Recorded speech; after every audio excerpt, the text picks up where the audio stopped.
Encontros com o Futuro, hoje com um convidado muito especial, Nelson Campelo, CEO da Atos, na América do Sul.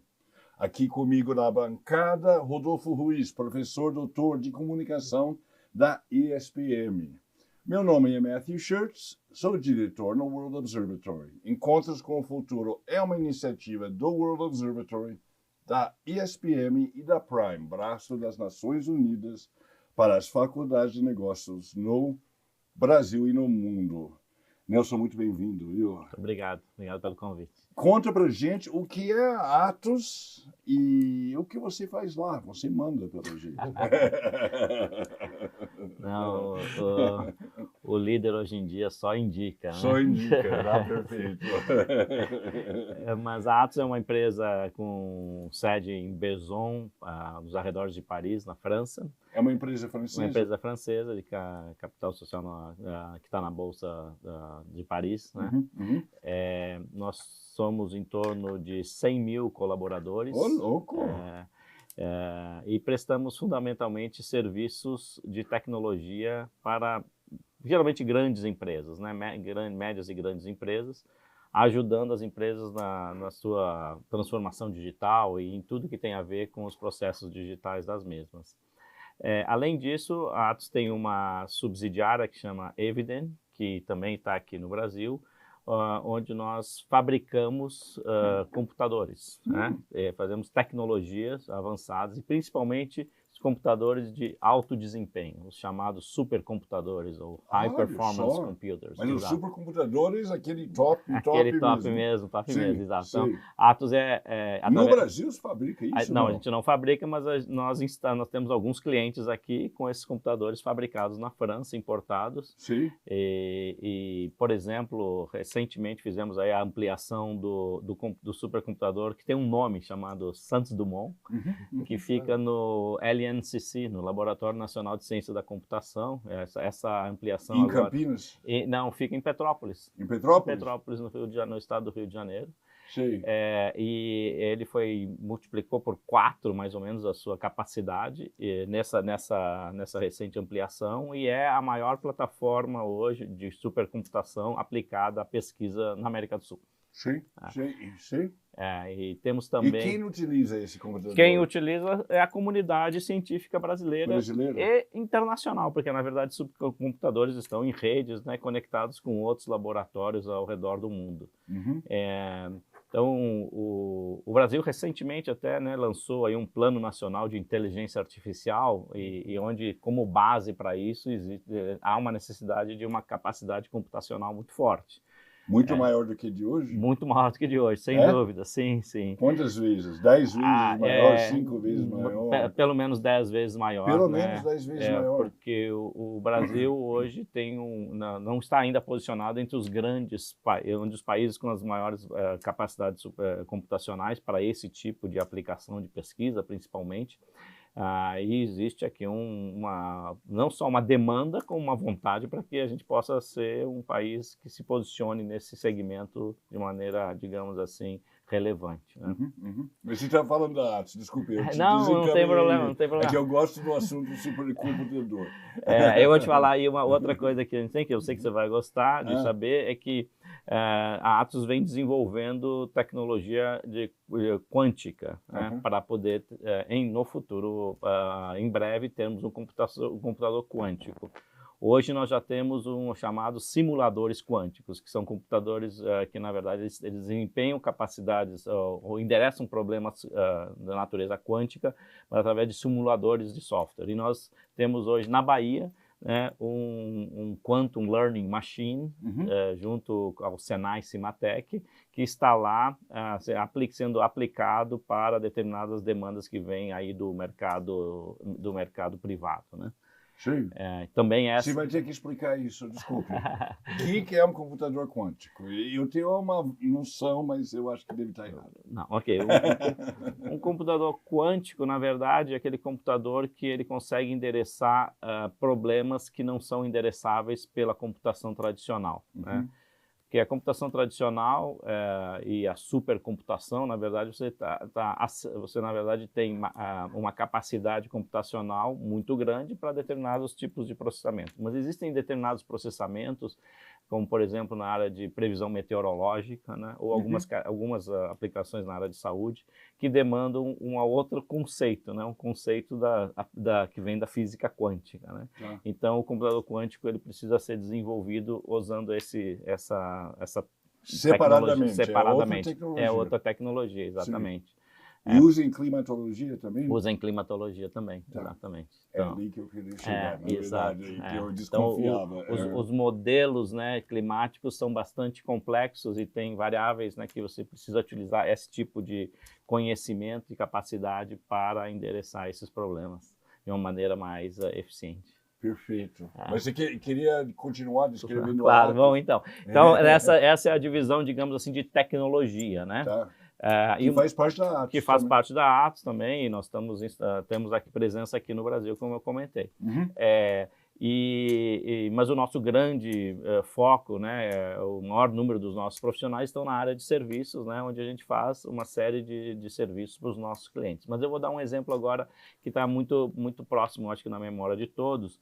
A Atos, há muito tempo, tem uma parceria com o Comitê Olímpico Internacional, então nós somos o integrador das tecnologias para os Jogos Olímpicos, Olímpicos e Paralímpicos.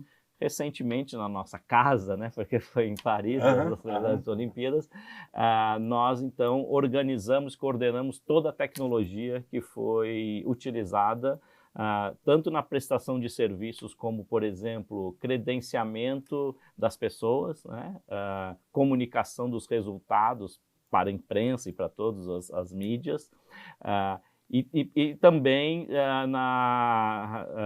digamos assim, na segurança cibernética dos Jogos Olímpicos, né? Isso deve ter dado trabalho. Dá muito trabalho, Mas eu imagino.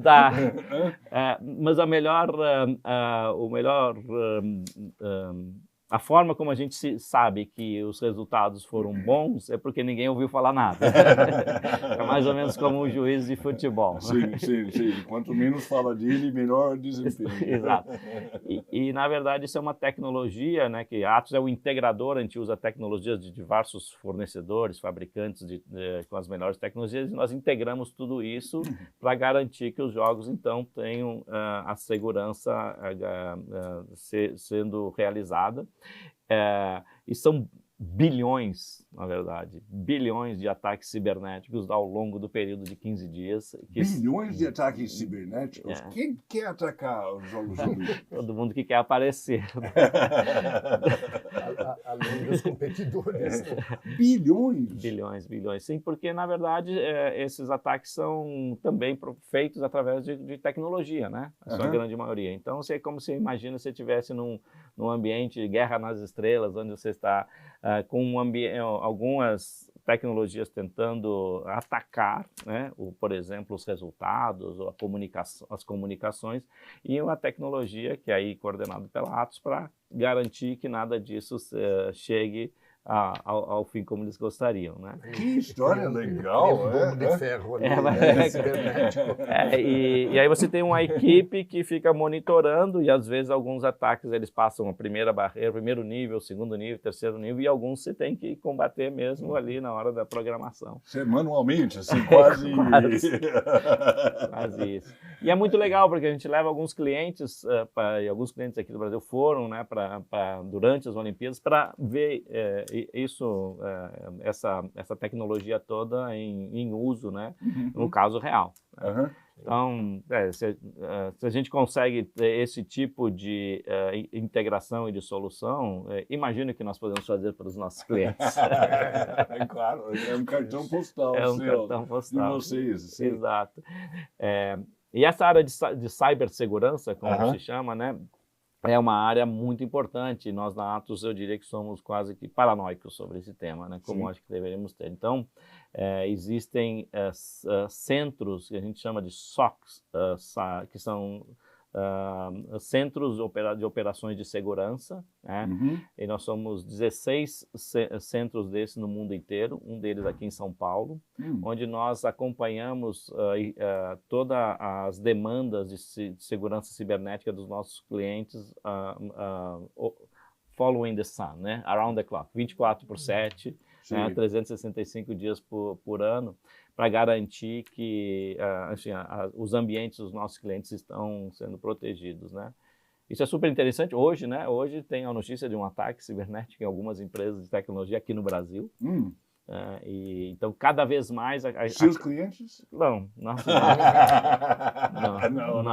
Olha a modéstia. Não, nossos não. Não. E, na verdade, não, porque a gente recebe relatórios, né, com determinados níveis de urgência e tal, e não, estão todos bem. Está todo mundo bem, né? Tá tudo bem. Mas isso é um tema cada vez mais importante nesse mundo, né, digital que nós vivemos, né?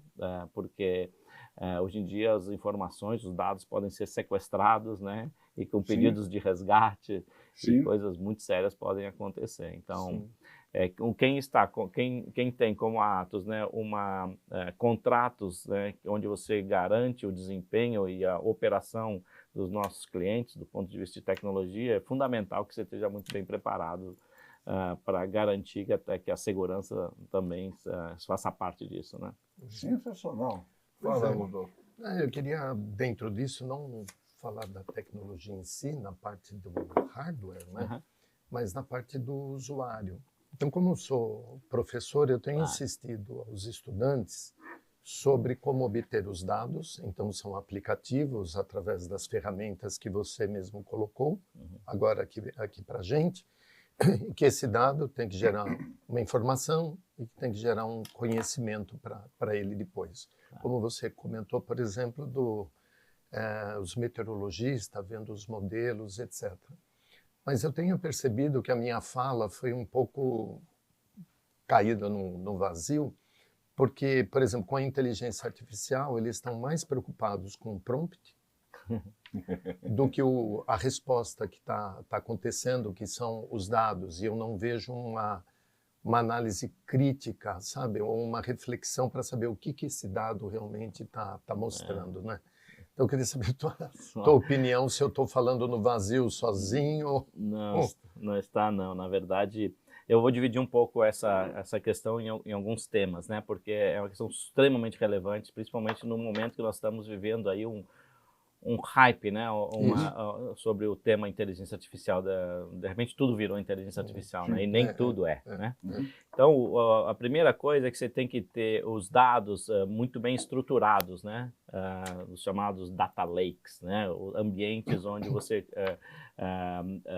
armazena e atualiza e garante que os dados estejam corretos e tenha segurança. Então, essa primeira infraestrutura é fundamental. Cada vez mais essas infraestruturas estão na nuvem, né, nos chamados hyperscalers, né, como a Amazon, a Microsoft Azure, Google Cloud e tal. Então, de novo, você tem essas informações muito bem estruturadas, né, de tal maneira que a partir daí você possa buscar os dados estruturados para que você possa buscar informações.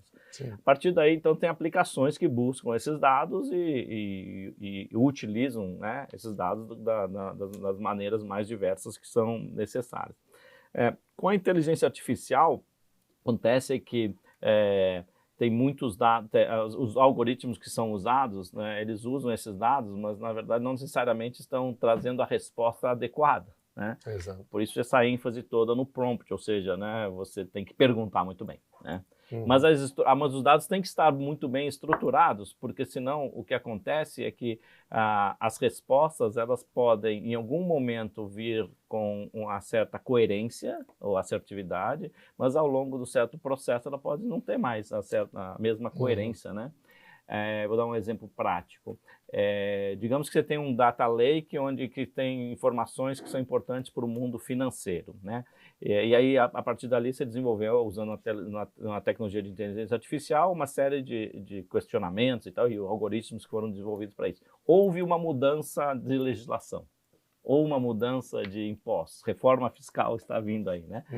Se você não atualiza, né, o seu modelo, você provavelmente vai passar a ter respostas que não estão certas, não tem a acuracidade que são necessárias, né? Então, hoje, uma coisa que nós na Atos temos falado muito é a chamada curadoria dos modelos de inteligência artificial. Porque você tem que acompanhar, né, que os resultados que inicialmente estavam corretos continuem sendo corretos à luz de eventuais mudanças que possam impactar o seu modelo, né? Existem, inclusive, situações onde há hoje o desenvolvimento de inteligência artificial como modelos juízes, ou seja, a própria inteligência artificial verificando se o modelo de inteligência artificial está correto. E isso funciona? Funciona. Isso é algo que a gente tem visto aí como uma necessidade muito premente, porque no início, como nós estamos no início do uso dessa tecnologia, né, é natural que você tenha muitas e muitas aplicações, mas isso tem que ter uma certa estabilidade e essa manutenção ela tem que acontecer. E aí, então, nós mesmos, e eu compactuo com essa ideia, e que cada vez mais nós vamos ter que ter esses modelos juízes para poder avaliar se os modelos que foram desenvolvidos precisam ser atualizados. Até em cima do que ele mesmo comentou, mudou a lei, né? Ou uma regra, um processo, alguma coisa, e não está seguindo diante do novo, né? Exato. Então, e os modelos de IA generativa, né, de inteligência artificial generativa, que é o caso, eles respondem, né, em cima de uma determinada base de dados, né? Sim. É onde a gente usa as ferramentas, digamos assim, que nós estamos usando como usuários do dia a dia, consumidores. Essas ferramentas estão acessando as informações que estão aí na internet, né? Mas existem cada vez mais demanda de clientes para que você aplique modelos de inteligência artificial em cima de uma base específica. Digamos, a base de informações ou de dados somente de uma empresa e seus interfaces, né? E com isso você poderia, por exemplo, criar um cockpit de gerencial para que você possa avaliar como está indo o seu negócio ao longo do dia, né? O desempenho do negócio. Tal. Muita coisa bacana por vir, mas muito cuidado, a gente tem que ter a forma como a gente está estruturando essas aplicações, esses algoritmos e cuidando dali para frente. Ok, e aí para eu finalizar, quer dizer, você está cuidando da entrega do equipamento, do jeito que o cliente está querendo, mas essa parte que conversamos agora, que seria uma consultoria, uma orientação, a parte de serviço segue também? É isso que mais a gente faz, exatamente. Então, na Atos hoje a gente tem várias áreas de atuação olhando por lado das aplicações, né? Então, por exemplo, tem um sistema de gestão que é muito conhecido nas grandes empresas chamado SAP, né? Então nós fazemos grandes implantações do sistema SAP para os nossos clientes, acompanhando, né, a evolução dos diversos módulos e integrando nas áreas totais da empresa. Empresas, por exemplo, de manufatura, né, ou empresas automobilísticas, que a gente tem vários que são nossos clientes, se o sistema da SAP não funciona, eles não faturam, né? Exatamente. Então, agora nós estamos vendo uma demanda alta novamente pelas novas versões do SAP, e acompanhando de perto o impacto que vai ter a reforma fiscal nos sistemas, né? Porque haverá uma necessidade de adaptação, né, para a reforma fiscal e você tem que fazer isso muito rapidamente. Sim. Então está nesse momento assim um boom, né? E todo mundo preocupadíssimo com o tema. Que interessante. Está todo mundo acompanhando, assim, na informática, esperando o que eu tenho que mexer aqui. Exatamente. É isso. E aí o que acontece, né? Os grandes sistemas, eles têm várias versões, né? E quando acontece uma mudança como essa, o fornecedor, no caso da SAP, eles vão atualizar nas versões mais atuais. Sim, né? E o que acontece? Quem está com as versões mais anteriores está correndo para poder se atualizar. Né? E às vezes não tem um equipamento suficiente para armazenagem ou orçamento. Que acaba desembocando nisso. Né? Exato. Então, a tecnologia acompanha também movimentos, né, da economia e tem os seus impactos, e a gente tem que estar sempre preparado para isso. Sim. O Nelson, a gente poderia falar horas aqui. Infelizmente, a gente não tem horas. Então, eu queria perguntar, eu tenho a impressão que a inovação na área de informática está explodindo. É uma coisa que eu tenho muita dificuldade atualmente de acompanhar. Sim. E quando eu vejo, já é outra coisa. Quando eu entendi, já não adianta mais. Você deve ser, embora você deva entender muito melhor, qual é o maior desafio da Atos hoje? Assim? Mudou, e isso mudou muito ou não? Eu diria que o maior desafio é pessoas. Eu costumo dizer que na era da inteligência artificial, a gente precisa dar mais e mais atenção para as pessoas, né? Por mais paradoxal que seja isso, né? Uhum. Porque existe cada vez mais demanda para profissionais com esse tipo de formação, né? Capaz de atuar nessa área. Algumas estimativas dizem que no Brasil nós temos um gap hoje de próximo a 500 mil profissionais na área de tecnologia. De engenharia elétrica, seria... Ou de forma de computação, né? Programadores. Sim. Porque não só as empresas como a Atos são empresas de tecnologias, todas as empresas são empresas de tecnologia. Uhum. Por trás. Tem empresas como instituições financeiras que têm 1000 profissionais de tecnologia, né? Sim. Tem um grande cliente nosso, que é uma empresa, uma montadora muito grande, que às vezes eles me falaram, a gente está contratando mais programadores do que engenheiros. Sim. Sim. Então, o que acontece? O que eu faço no meu dia a dia é cuidar das pessoas, é garantir que a gente tenha um ambiente, uma cultura que seja muito propícia para que essas pessoas, esses profissionais queiram trabalhar na Atos, né? De todas as idades, né? Aqueles que são jovens ou como nós somos jovens há mais tempo.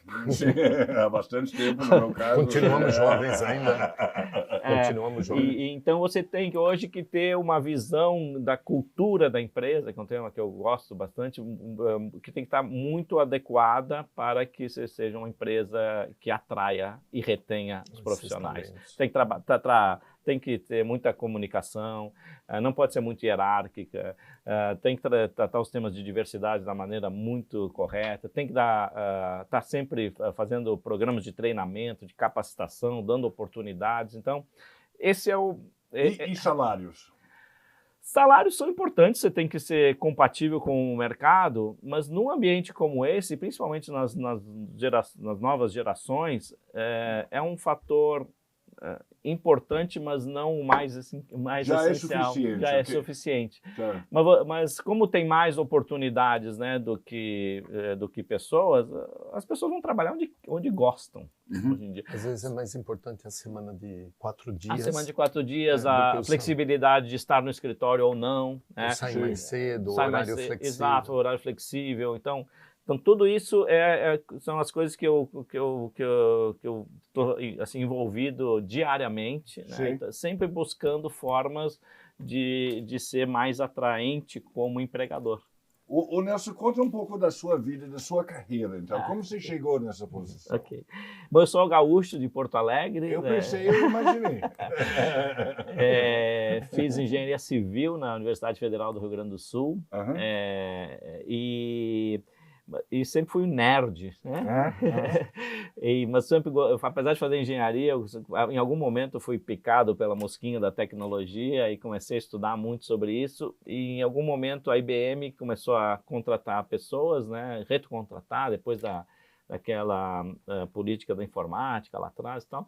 E aí eu me inscrevi num desses programas e fui selecionado e fui, como diriam lá na minha terra, de mala e cuia, vim para São Paulo. Sim. E de lá para cá fiquei no mercado de tecnologia para sempre. Aqui na IBM? Na IBM por 10 anos, no Rio e São Paulo. Depois eu saí, fui fazer o startup de uma empresa de software americana aqui no Brasil. Uhum. depois eu fui trabalhar em New York, morei em Nova York durante 2 anos. Gostou? Gostei. Eu morava lá nos suburbs e trabalhava em Manhattan. E depois eu trabalhei na Nokia, mas não na parte de fones, na parte de conexões das grandes redes e tal, que tem muito software, né, associado a isso. Acabei indo aonde? Na Nokia? Trabalhei em São Paulo e depois em Paris. Coincidências da vida. E Paris? Em Paris, eu morei 4 anos em Paris, onde eu tinha Melhor Nova York ou Paris? Essa é difícil, essa pergunta. Duas grandes cidades. Duas grandes cidades. Nova York é muito mais cosmopolita, eu diria, porque Paris você tem pequenos bairros. A vida é muito assim do bairro, né? Mas eu sou apaixonado por Paris. E lá eu acabei tendo uma função global, então eu viajei por mais de 50 países, assim, a diferentes negócios, e foi uma experiência muito, muito bacana, né? E aí depois voltei para o Brasil. E eu investi numa startup de tecnologia, de uma empresa lá do Porto Digital em Recife, que é um dos grandes polos de tecnologia aqui do Brasil. Acredito demais na capacidade do brasileiro de fazer tecnologia e eu quis entrar para esse mundo. Nós tivemos bastante sucesso, nós vendemos a empresa. Olha que legal. E aí acabou que por uma coincidência o meu antecessor na Atos, com quem eu tinha uma certa relação, que era francês, ele me chamou um dia dizendo, olha, eu vou me aposentar. E ele disse, bom, então vamos tomar um vinho, né, de preferência francês. Com certeza. E aí ele disse, não, mas eu queria te dizer também que eu indiquei você para o meu lugar. Ele disse, acho que você já bebeu demais, porque eu agora estou numa outra fase da minha vida, mas ele disse, não, acho que tem tudo a ver, e adorei o projeto. Quanto tempo você está na Atos? 5 anos e meio. Sim. Isso foi há 5 anos e meio? O vinho sim, foi esse vinho foi há 5 anos. E de lá para cá a gente veio fazendo uma transformação muito bacana, né, com essa coisa a gente criou um projeto chamado One Atos, que significa o seguinte, a gente ser uma empresa ligada a um grande grupo, mas muito local. Né? Eu acredito muito nessa questão de você ter uma gestão que leve em conta o mercado local, as características dos clientes e de tudo que tem a ver com o nosso mercado, né? E a Atos me deu essa abertura.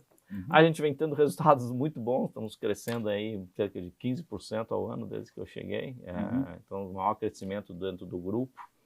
O que significa isso, Atos local? Local que eu digo, a Atos, eu cuido das operações aqui na América do Sul, né? Então são 6 países, Colômbia, Chile, Peru, Argentina, Uruguai e Brasil, que é o nosso maior local. Então, significa você ter, por exemplo, políticas de recursos humanos que sejam adequadas a não nossa são internacionais, são a gente consegue adaptar, né? Você pensa global e age local. Exatamente. E aí eu encontrei esse espaço, né? Eu acho que foi uma combinação de muita vontade de um lado e de outro, e tem sido uma experiência muito, muito legal. Estou muito feliz de todo o desenvolvimento que a gente tem feito. E você acaba fazendo impacto na sociedade, né? E como brasileiro, acho que chega uma hora que mesmo você sendo executivo de um grande grupo, a gente precisa olhar como que no nosso papel a gente pode melhorar, né, a vida das pessoas. Então, fazendo projetos que, de uma certa maneira, têm um impacto na sociedade e, ao mesmo tempo, também sendo uma empresa onde você consegue desenvolver muita gente, né? Nós temos um grupo muito grande, nós temos um escritório aqui em São Paulo, mas nosso maior grupo de pessoas está em Londrina, no Paraná, onde nós temos um centro de operações lá. Por que Londrina? A gente já tinha um escritório lá. Quando eu cheguei, eu mudei algumas coisas. Nós mudamos o nosso escritório para dentro de um shopping center. Nós somos o âncora dentro de um shopping center. Aqui em São Paulo ou em Londrina? Lá em Londrina. Lá em Londrina. E tem muitas universidades lá. Então, nós fazemos muitos programas com as universidades em Londrina e região. Somos hoje um dos 10 maiores empregadores da região. E com isso a gente desenvolve muito as pessoas e bebe na fonte, como eu digo, né? Porque com essa carência de recursos é muito importante formar gente. né? E então a gente forma, por exemplo, o nosso programa de estágios, que é algo que eu cuido pessoalmente junto com o meu diretor de recursos humanos, hoje é um programa de estágio que tem mais de 100 candidatos por vaga. Que legal! E nós fazemos toda uma formação técnica de soft skills também, e é um programa de 1 ano, já formamos aí muitos estagiários e uma grande maioria deles acaba permanecendo com a gente, né? Você falou que você foca no impacto no país. Essa é uma questão. Seria ali mesmo na educação ou tem outros projetos? Acho que a educação, o fato da gente ter trazido aqui na Bahia, né, esse centro de computação quântica foi uma coisa importante. O fato da gente participar, né, junto lá com o Laboratório Nacional de Ciência da Computação, né, de prover infraestrutura para os pesquisadores brasileiros estarem conectados, né, com outros locais, usando tecnologia de ponta, né? Enfim, e aí quando a gente faz projetos com os nossos clientes, que por sua vez também melhoram, né, o seu desempenho e tudo mais, a gente sempre procura dar esse lado, assim, digamos, de contribuição nossa, e não simplesmente ser uma empresa estrangeira que está aqui para se aproveitar do nosso mercado. Eu acho isso muito importante, né? Então acho que é nessa linha, né? A gente faz um programa também muito bacana que nós chamamos de Muito Além da Cota. Você sabe que hoje as empresas têm cotas para pessoas com deficiências, né? Então nós fizemos, na verdade, um programa de capacitação de pessoas para que elas possam se inserir no mercado de trabalho, não somente pela cota, mas pelas suas capacidades mesmo, né? Então, e aí contratamos várias pessoas com habilidades especiais, usando, e na verdade, indo contra essa questão simplesmente da cota pela cota, né? Deixa eu fazer uma pergunta que me incomoda. Eu sou muito ligado pessoalmente com a questão climática. E a gente está vendo uma expansão de necessidades de energia por conta de data centers, sobretudo agora, mais recentemente, movido por inteligência artificial. Ao mesmo tempo, tem quem acredite que a inteligência artificial possa ser muito importante para resolver a mudança climática. Você já pensou nessa questão? Eu diria que é algo que me incomoda, né? Eu não tenho uma resposta para isso, né? Eu gostaria muito que nós tivéssemos respostas para isso, mas... Já que você entende, eu estou aproveitando que eu também não tenho. Eu acredito que, por exemplo, na Atos existem alguns estudos hoje, pesquisas e já modelos utilizando, por exemplo, hidrogênio como uma forma de, digamos assim, de equipar os data centers, né, do ponto de vista de energia. Hidrogênio verde. Hidrogênio verde, sim, claro. Então, é algo que a gente vem estudando, que quando isso estiver pronto, talvez fazer uma parceria com alguma empresa aqui no Brasil, de tal maneira que a gente possa trazer para cá. Vocês já estão estudando isso? Sim, estamos estudando isso. Existe modelos, existem testes lá na França hoje sendo utilizados, né, onde a Atos é um dos participantes disso, né. É claro que também a gente faz aquelas coisas, temos o compromisso de ter net zero em 2029, temos... em 2029. 2029, isso, Atos globalmente, sim. Procuramos... E vai conseguir? Eu acredito que sim, acho que a gente está no caminho correto. Está no caminho correto, sim. As empresas na Europa e na França em particular, acho que são bastante preocupadas com o tema, né? Aqui o que a gente faz, por exemplo... Então, dentro da Atos é uma questão para você... É uma questão super importante. Super importante. Temos também, acho que posso... Fico feliz de ouvir isso. E eu, como pessoalmente, me preocupo muito como que eu posso, de alguma maneira, ajudar mais ainda nesse processo, e é algo que eu não tenho as respostas, mas a gente vem discutindo bastante. Então, uma das coisas, por exemplo, que a gente faz nós temos, agora nós começamos esse projeto na Argentina e vamos trazer aqui para o Brasil, que nós acompanhamos o gasto, né, dos nossos funcionários, dos nossos colaboradores, do ponto de vista de uso de computadores, uso de celulares corporativos, das viagens e tudo mais, e fazemos esse cálculo no final de cada trimestre, e aí plantamos árvores no mesmo número, para que a gente possa ter uma compensação mínima que seja com relação ao gasto que nós estamos tendo, a pegada de carbono, né? Acho bem bacana isso, acho pouco ainda, mas é um programa que está em andamento e tem alguns clientes nossos que até começaram a nos pedir esse modelo para ser implementado, porque tem muitos clientes... Em nome dos clientes. Sim, porque tem muitos clientes que nós cuidamos dos seus computadores, né? Então, nós fazemos toda a parte do chamado Service Desk, né, dos computadores, então estamos trazendo essa oportunidade, ou essa oferta, digamos assim, para que eles possam também cuidar e fazer a mesma coisa. Eu queria entrar nisso, porque acho que a gente estava pensando a mesma coisa, né? Eu li, talvez você me corrija se eu estiver errado, que a cada 120 palavras usando a inteligência artificial que ela devolve, parece-me que são 10 litros de água que são necessárias, porque o equipamento ele vai esquentando, então tem as torres de refrigeração e tudo mais. E aí a reportagem está falando que se isso for crescendo, crescendo, crescendo, chega a hora que nem a água do mar dá conta de refrigerar. Tanto, é lógico que a pessoa é bem ecológica nesse sentido, tal, né? Claro.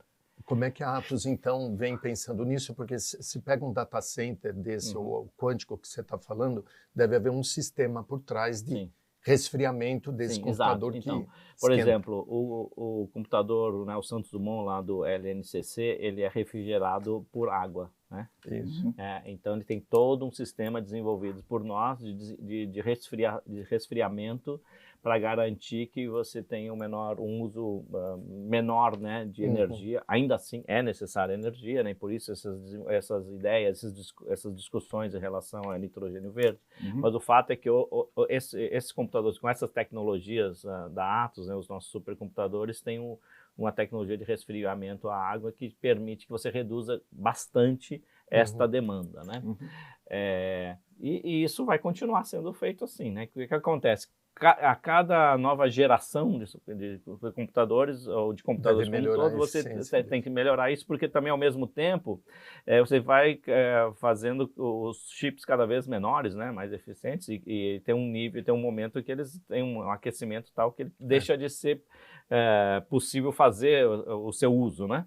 Então, porque aquece demais. Porque aquece demais, claro. Quanto menor, mais aquece. Sim, então você precisa que ele seja cada vez mais eficiente. Sim, então, e aí eu estou talvez entrando numa área um pouco além da minha competência do dia a dia, mas o fato é que as tecnologias elas precisam cada vez mais ter formas de se resfriarem para que você possa continuar aumentando a capacidade das mesmas, né?